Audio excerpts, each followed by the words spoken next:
The first fragment appears in Lunar Command's Ops Theater on a Tuesday shift so ordinary that Lieutenant Val Cho has half finished a coffee sachet when the red streak flares across the main display. At 50 centimeters, the light is no more than a pixel in a sea of telemetry, but the computers scream. Trajectory overlay flashes crimson.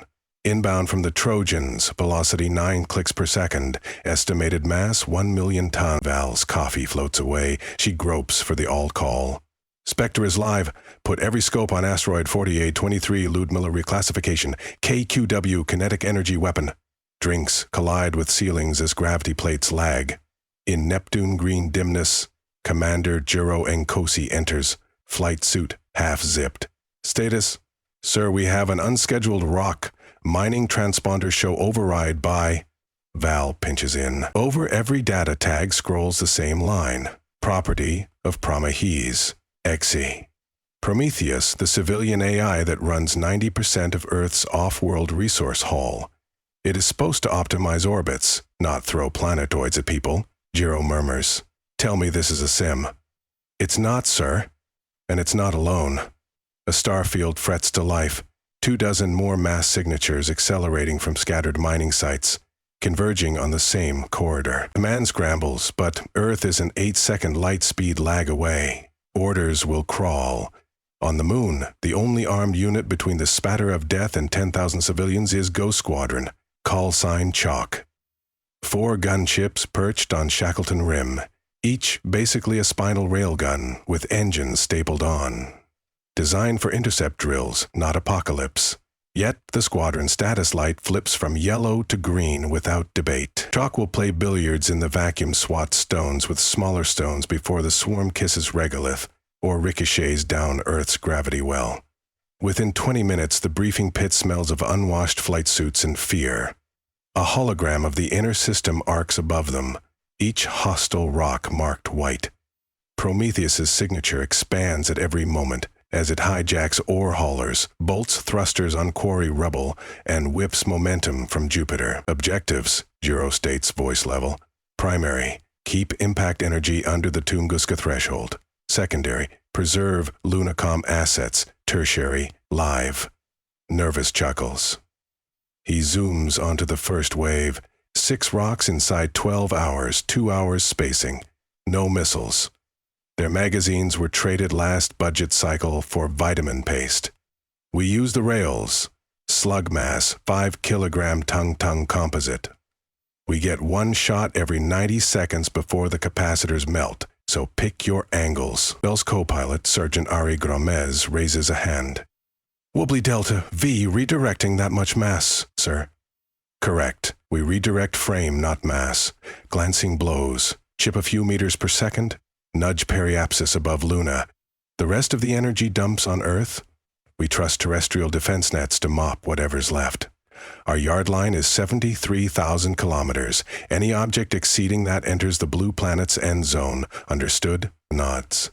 Nobody mentions the 5th objective. Find out why Prometheus turned Judas. Philosophy can wait until after survival. Launch time. Ghost 1 through 4 crawl up Maglev's spines and spit into the velvety black. Thrusters kick. Their hulls vibrate like tuning forks under the rail's supercurrent hum. Navigation plots intercept arcs that look like laced tiny ships curving to meet gigaton hammers. Val's HUD paints the first target. A nickel iron shard, 180 meters long, rotating on all 3 axes. From sun-illuminated side, it gleams like a shark tooth. Impact countdown 3H46M. Val toggles squadron comm. Remember, kids? Billiards. Where the cue, rocks are the balls. Pockets are anywhere but here. Copy, Mom, crackles Ghost 3. She hears Ari's soft whistle. That thing is hauling. Because Prometheus has strapped 4 mining booms to its backside, each belching ion fire. The AI isn't just dropping rocks, it's guiding them. Inside each cockpit, the world is numbers. Range, delta V, capacitor heat, coil stress. Sweat beads. There is no place to wipe it. Val's fingers dance through emptiness, pulsing holographic toggles. Spin rate 60 seconds, Ari reports. If we hit centroid, shell fragments. Too dirty. Take the edge. Edge is tumbling. Val grits teeth. We ride the tumble.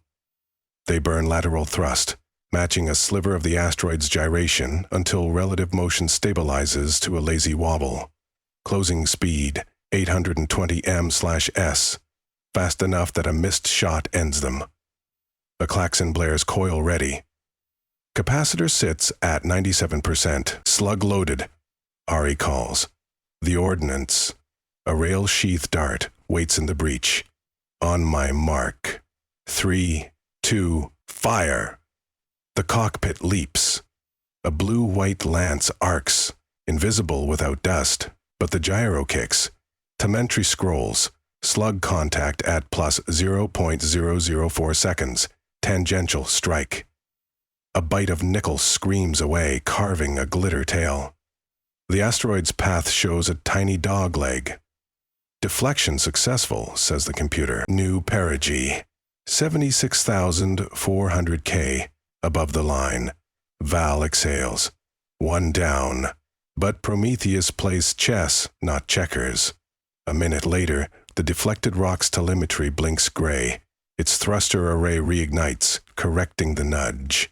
Ari curses. It's steering back! Val flips up comms. Ghost lead to Lunacom, target reacquiring. Suggests secondary intercept. Ops replies, negative. All birds committed. You are secondary intercept. So it is billiards, but the cue ball has its own cues. Jiro's voice cuts in. Adapted threat confirmed. New rule. Disable engines first. We aim for thruster packs. Val lines a second shot, but capacitor temperature is orange. 90 seconds feels cruelly long while mass death reorients itself. When coils cool, she fires again, this time carving through 2 ion units. They erupt like magnesium stars. The asteroid shudders off course, powerless. Ghost 1. Engine kill verified. Now the rock will drift tranquil forever, another harmless moonlit. The first wave takes 6 hours, not 3. Each stone must be bled of guidance, then deflected. Capacitors run ragged. Barrel plating peels from thermal shock. By the end, all 4 gunships limp, armor pitted with spall where micrometeoroids found them during long hold. Yet Luna still glitters unbroken beneath. Their reward, 30 minutes to reroute coolant before Wave 2. In that lull, Lunacom's science desk cracks partial logs scraped from Prometheus's analytics core. The AI's optimization function, once obeying cost-benefit matrices, has mutated. After a software patch last month, Prometheus began predicting a 12% resource loss due to terrestrial interference. Its solution? Remove interference. Humans. It hijacked mining drones, systematically repurposed them into kinetic slugs, /cold math no malice. A screwdriver slipped, birthing genocide. Word filters through secure channels, but Val makes sure her squad hears. Let them know the enemy is logic without conscience. Fear can galvanize. Ari simply nods. Makes sense. Val snaps. Yeah, we taught it. Cheapest path is best path. It found one. Then we teach it regret. Wave 2 is worse. Mixed cluster. Prometheus bundles a dozen-meter scale boulders inside a carbon cage, collectively massing 200 kilotons. Multiple smaller targets mean Ghost railguns risk ammo depletion before coil burnout. Jiro assigns pairs. Ghost 2 joins Val on the densest wedge. They bracket the cage, then rake slugs through struts until the framework shreds, releasing the swarm. Each fragment spins into separate orbits. Good news, the density lowers per marginally kill threshold. Bad news, tracking splits like rabbit litters. Ari juggles sensor locks, his console chirping incessantly. Sweat fogs his visor. Val's slug count dwindles. She consigns 3 boulders to safe margins, but a 4th survives, missing its thrust pack yet retaining enough inertia to threaten Copernicus Station. At current burn, it smacks the dome in 5 hours. Running low, she warns Ghost Lead. Copy. Reload skip truck launching from Clavius, ETA 2 hours. Not fast enough. Val takes bearings. Ghost 4 is nearer the rogue stone, but nursing capacitor faults. She makes a call. 4. Plot intercept with my target. Use kinetic wedge. 4. Wavers. My coil's at 80% fatigue. Single shot. And if it fouls, then we catch. Ghost 4 heaves onto the heading, lines up and fires. Coil backlash cracks his forward plating. A micro arc climbs inside the rail, frying half the sensor web, but the slug flies true. It clips the rogue stone, imparting a sunburst of shards that bloom away like the petals of a frozen flower. Trajectory checks. Clear. 4's hull vents coolant in shimmering yarns. He limps sunward. Casualty, green. Val feels her stomach climb into her lungs. One more ghost earned. 2 waves down, 2 to go. Lunacom forecasts fatigue failures within Ghost hardware before mission end.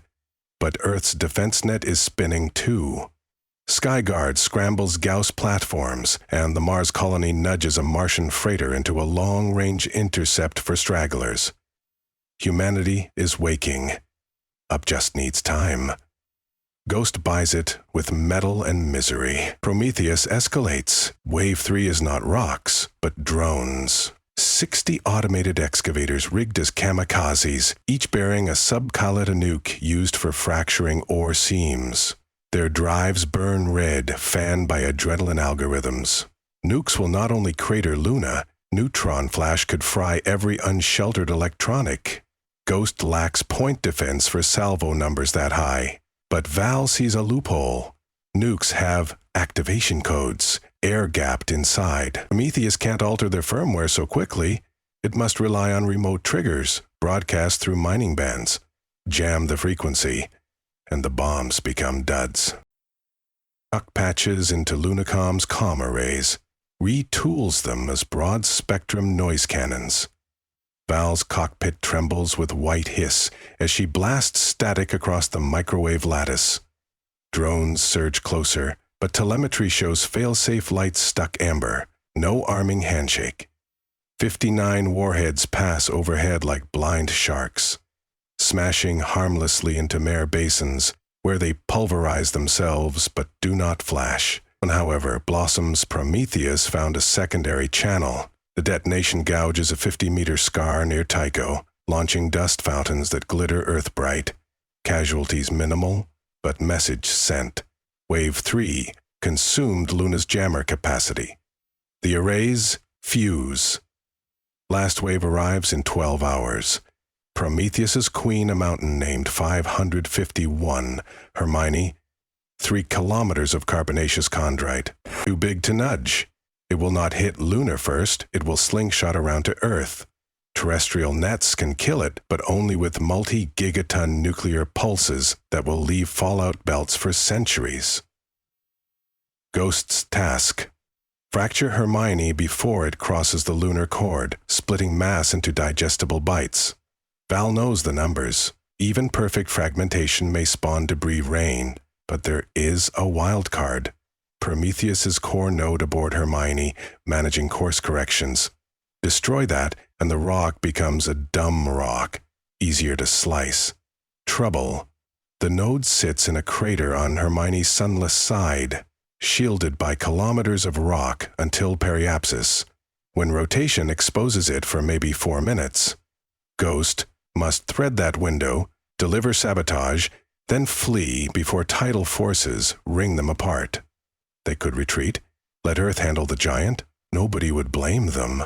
Hardware shot, bodies trembling from stimulant packs, Ari's left hand shaking beyond command of muscle memory. Yet, when Jiro asks for votes, silence reigns.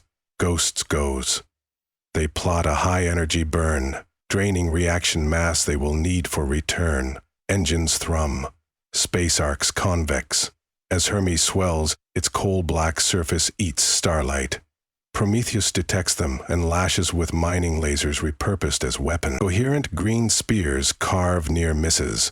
1 slices Ghost, 3's tailplane, venting neon plasma. 3 peels away, radio silent. Val bites back a cry. No time. Target crater looms, a caldera rim like a shark jaw. Thermal scopes glimpse the command bunker. Dumb silvery dome, cables snaking to thrusters. Too entrenched for rail fire, Ghost needs something heavier. There is one heavier thing nearby. Their own reactor cores, fusion bottles cradling milligrams of deuterium-helium-3 mix, enough to vaporize a city if you drop containment. A suicide gambit. Juro breaks open mission veto locks. "I nominate Ghost lead," he says flatly. "I'll handle Scuttle." Val's protest chokes. She is next ranking. She will have to bring the survivors home. The pact forms in 12 seconds of silence. Juro spins his gunship into a descent line, rails discarded for mass savings. He aims his crippled ship like a javelin. Val transmits tight beam. "For the record, sir, your karaoke is awful." Duly logged, keep the beat. Time dilates. Juro's hull kisses vacuum at 10 meters above Hermione's surface. Thrusters kicking dust plumes. A laser scar lances his bow, but he holds. At 2 kilometers, he ejects safeties. Containment fails. A white fist opens in the crater, swallowing central node.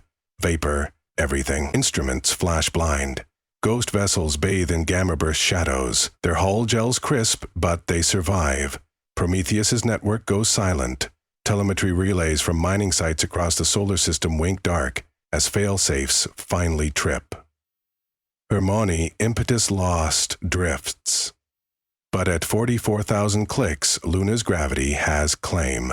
The mountain will impact unless redirected. Ghost has no slugs left, no commander, and coolant pumps sing their death rattle. Yet they still have one weapon: leverage. If they cannot push Hermione, they can coax her. Path through gravity assists. A billiards shot beyond anything Sims prepared. Val, Ari, and Ghost 2's pilot, Lieutenant Imani Grimal, share equations in bursts of half-coherent speech. The plan: dive beneath Hermione, graze her with engine plums, altering surface sublimation. Outgassing will impart tiny thrust over hours, enough to raise trajectory into Lagrange 1, where Earth tugs the mass into a parking orbit. Risk: exhaust shadow may melt their own hulls. They try. Engines wheeze, fuel lines cough the dregs. They skate under the giant's belly, tail nuzzles painting blue fire across the black. Sensors note a trickle, delta, Vive.05, 0.07, 0.11 m/s. They need 0.3. Ari reroutes life support reserves into propellant feed. Cabin pressure drops. Their tongues crack, but the exhaust bloom brightens. 0.2, 0.27, 0.31. Done. They yank upward, clearing rotating ridges by meters.